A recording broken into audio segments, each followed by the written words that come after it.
नमस्कार दोस्तों, स्वागत है आप सभी का। सच्ची श्रद्धा से कमेंट में जरूर लिखे हर हर महादेव, राधे राधे, देवों के देव महादेव सदैव आप पर अपनी कृपा बनाए रखे। दोस्तों, आज की जो कहानी है वो बहुत ही ज्ञानवर्धक और बहुत ही मोटिवेशनल है। दोस्तों, आज के वीडियो में हम बात करेंगे आखिर पत्नी की वो कौन सी 3 चीज होती है जो हर पुरुष को देखना चाहिए। दोस्तों, जो पुरुष अपने पत्नी के इन 3 चीजों को देखता है वह अपने जीवन में कभी भी गरीब नहीं रहता। उसके घर में सदैव मां लक्ष्मी का वास रहता है और मां लक्ष्मी की कृपा दृष्टि उनके ऊपर सदैव बनी रहती है। दोस्तों, आज की वीडियो में हम बताएंगे कि आखिरकार वह कौन सी 3 चीजें हैं जो हर पुरुष को अपनी पत्नी के देखनी चाहिए।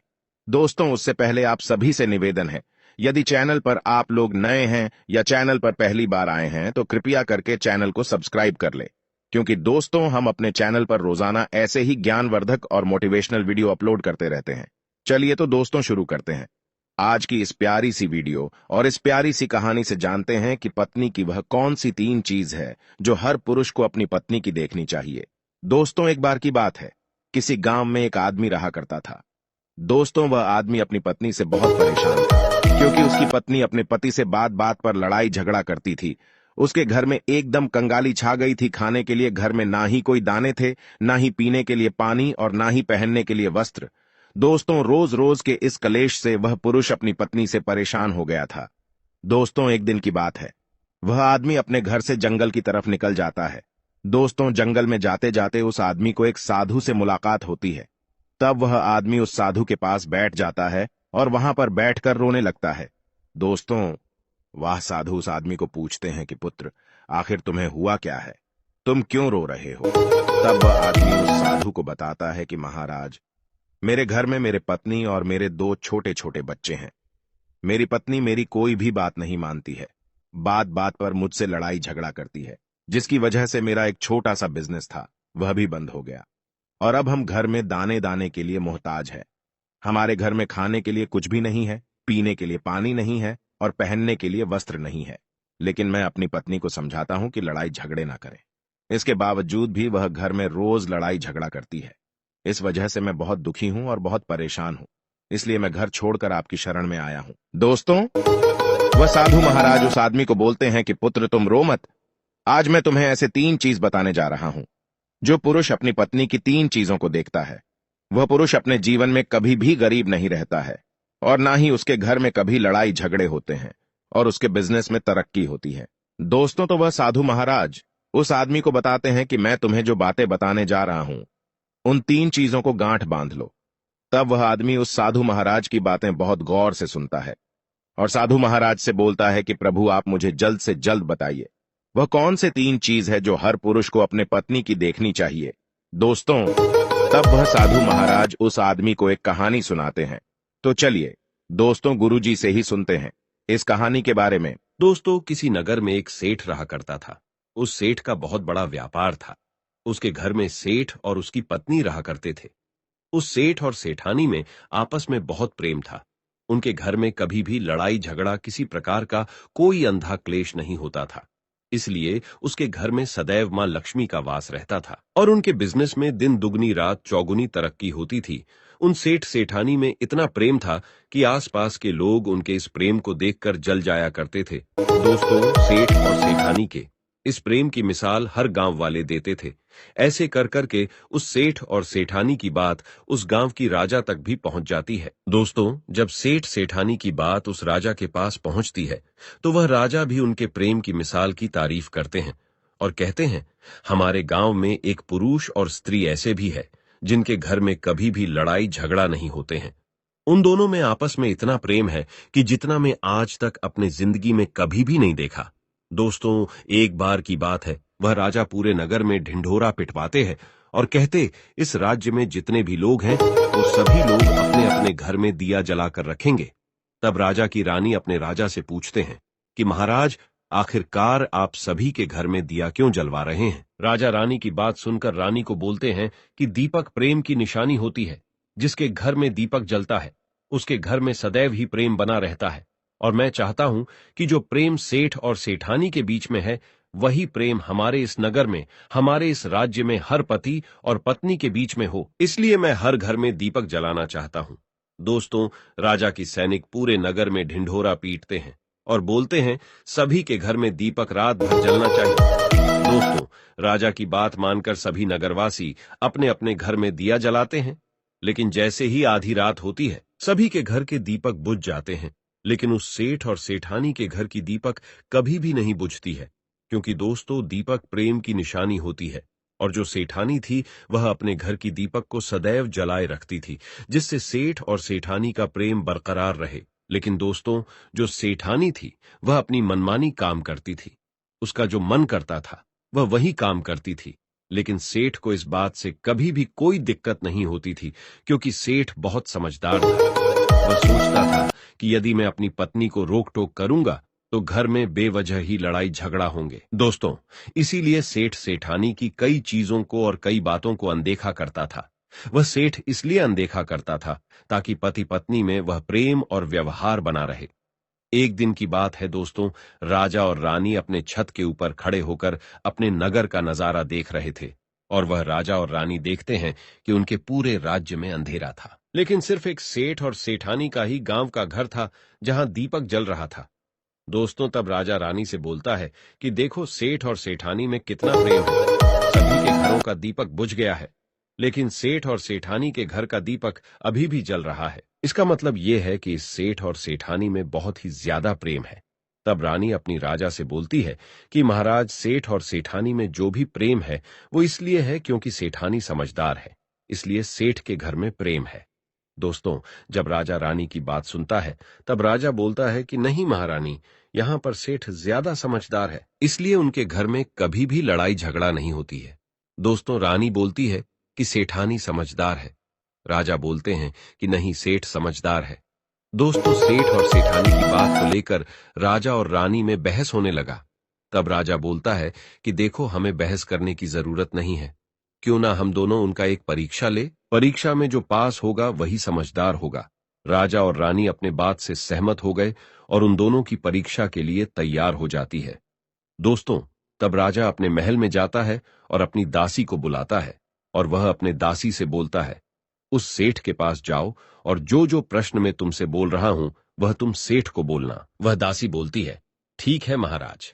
फिर वह दासी राजा की बात सुनकर सेठ के पास जाती है। उसी समय ही सेठ की पत्नी बाजार गई थी कुछ सामान लेने के लिए। दोस्तों, तो वह राजा की दासी सेठ से बोलती है कि सेठ जी, मैं राजमहल से आई हूं, राजा साहब ने मुझे भेजा है। दोस्तों, वह सेठ उस दासी को बोलता है कि बताइए, मैं आपकी क्या सेवा कर सकता हूं, आप बैठिए, मैं आपके लिए पानी लेकर आता हूं। तब वह दासी सेठ से बोलती है, नहीं सेठ जी, मैं राजा की दासी हूं, बस आपके पास राजा के समाचार लेकर आई हूं। दोस्तों, तब वह सेठ बोलता है कि ठीक है दासी, आप मुझे बताइए, राजा साहब ने क्या समाचार भेजा है मेरे लिए। तो दोस्तों, वो दासी सेठ से बोलते हैं कि सेठ जी, राजा साहब ने मुझे ये बोले हैं, यदि तुम अपनी पत्नी को छोड़ देते हो तो वह तुम्हें खूब सारे हीरे और जवाहर देंगे, तुम्हें राजमहल में एक अच्छे पोस्ट पर नौकरी भी देंगे। लेकिन सेठ राजी नहीं हुए। दूसरी बात, रानी ने राजा से बोला था कि नहीं, सेठ समझदार नहीं है, सेठानी समझदार है। दोस्तों, सेठ और सेठानी के बातों को लेकर राजा और रानी में फिर से कहासुनी होने लगी। तब रानी राजा से बोलती है कि तुमने सेठ की परीक्षा ली है, मैं भी सेठानी की परीक्षा लेना चाहती हूं। तब इससे बात क्लियर हो जाएगा कि सेठ और सेठानी में कौन ज्यादा समझदार है। तो वह राजा रानी को आदेश देता है कि प्रिय, तुम भी एक बार सेठानी की परीक्षा ले लो। तब रानी अपने राजमहल से एक दास को उस सेठानी के पास भेज दिया और अपने दास से बोलती है कि जो मैं तुम्हें बोल रही हूं ये सारी चीजें जाकर उस सेठानी को बोलना। तब राजा का दास उस सेठानी के पास जाता है। इधर से सेठ अपने काम के सिलसिले में कहीं बाहर गया हुआ था, घर पर सेठानी ही अकेली थी। दोस्तों, दास मौका देखकर उस सेठानी के पास पहुंचता है और सेठानी से बोलता है कि सेठानी जी, मैं राजमहल से आया हूं, मुझे रानी साहिबा ने भेजा है। दोस्तों, तब वह सेठनी बोलती है, ठीक है, बताइए किस लिए तुम्हें रानी साहिब मेरे पास भेजा है। दोस्तों, तब वह दास सेठानी से बोलता है कि रानी साहिबा ने बोला है कि यदि तुम अपने पति को छोड़ दोगी तो वह बहुत सारे हीरे जवाहरात देंगे, और अगर तुम अपने पति को मार दोगी तो वह तुम्हें अपने राज्य का आधा हिस्सा दे देंगे। दोस्तों, दास की बात सुनकर सेठानी तैयार हो जाती है और कहती है, ठीक है, यदि रानी साहिबा अपने राज्य की आधा हिस्सा मुझे देंगी तो मैं अपने पति को मार दूंगी। दोस्तों, तब उस राजा का दास उस सेठानी से बोलता है कि मुझे कैसे पता चलेगा कि तुमने सेठ जी को मार दिया है। दोस्तों, तब सेठानी राजा के दास से बोलती है कि मेरे घर में जो दीपक जल रहा है वह तुम्हें दिख रहा है। तब दास बोला, हाँ दिख रहा है। तब सेठानी उस राजा के दास से बोलती है कि जब मैं अपने पति को मार दूंगी तो मैं यह दिया बुझा दूंगी तो तुम्हें पता चल जाएगा कि मैं अपने पति को मार दिया है। अब वह दास सेठानी की बात सुनकर राजमहल को वापस लौट जाता है और राजा और रानी से ये सारी बात बताता है। सेठानी की बात सुनकर रानी बहुत अचंभित हो जाती है और रानी को स्त्री जाति से नफरत होने लगती है। दोस्तों, तब वह राजा अपने सारे दास दासियों के साथ सारे सैनिकों को बुलाता है और बोलता है, देखो, मैं यह नहीं चाहता हूं कि राजा और रानी के वजह से किसी निर्दोष की जान जाए। तुम ऐसा करो, उस सेठानी के घर जाओ और उस सेठ को सारी बातें बता दो और उस सेठ को बचा लो। दोस्तों, इधर दास और दासी सेठानी के घर पर जाते हैं और सोचते हैं कि सेठानी तो सेठ को रात में मारेगी और दिया भी बुझाएगी। इससे पहले ही हम सेठानी के घर में हमला बोल देते हैं। दोस्तों, इधर रात भी नहीं हुई थी, शाम का समय था और जैसे ही राजा के सैनिक सेठानी के घर पर धावा बोलते हैं तो देखते हैं कि सेठ पहले से ही मरा हुआ है। दोस्तों, तब राजा और रानी के दास दासी उस सेठानी से बोलते हैं, सेठ जी तो मरा पड़ा है, लेकिन सेठ को तो तुम्हें रात में ही मारने के लिए बोला गया था। दोस्तों, तब वह सेठनी उस दास और दासी से बोलती है कि सेठ को तो मुझे मारना ही था, रात में तो मुझे दिया बुझाना था, इसलिए सेठ को तो मैंने दिन में ही जहर देकर मार दिया है। अब मेरा काम है सिर्फ दिया बुझने का। दोस्तों, वह सैनिक उल्टे पांव उस सेठ के घर से राजा के दरबार में भागें जाते हैं और राजा को सारी बातें बताते हैं। दोस्तों, राजा क्रोध से आग बबूला हो जाता है और उसको स्त्रियों से घृणा होने लगती है और वह अपने सैनिकों को भेजता है कि उस सेठानी को बंदी बनाकर लाए। तब राजा के सैनिक उस सेठानी को बंदी बनाकर राजा के राज दरबार में पेश करते हैं।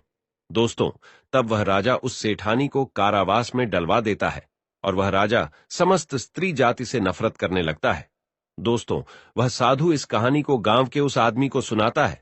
तब साधु उस आदमी से बोलता है, अब तुम्हें समझ में आ गया होगा कि स्त्री की वह कौन सी 3 चीजें हैं जो हर कोई पुरुष को देखना चाहिए। वह आदमी साधु से बोलता है कि महाराज, मुझे अभी भी समझ में नहीं आया, स्त्री की वह कौन सी 3 चीजें हैं जो हर पुरुष को देखना चाहिए। दोस्तों, तब वह साधु उस आदमी को बताते हैं कि हर पुरुष को अपने स्त्री के सबसे पहली चीज यह देखनी चाहिए कि वह कहां पर आ जा रही है।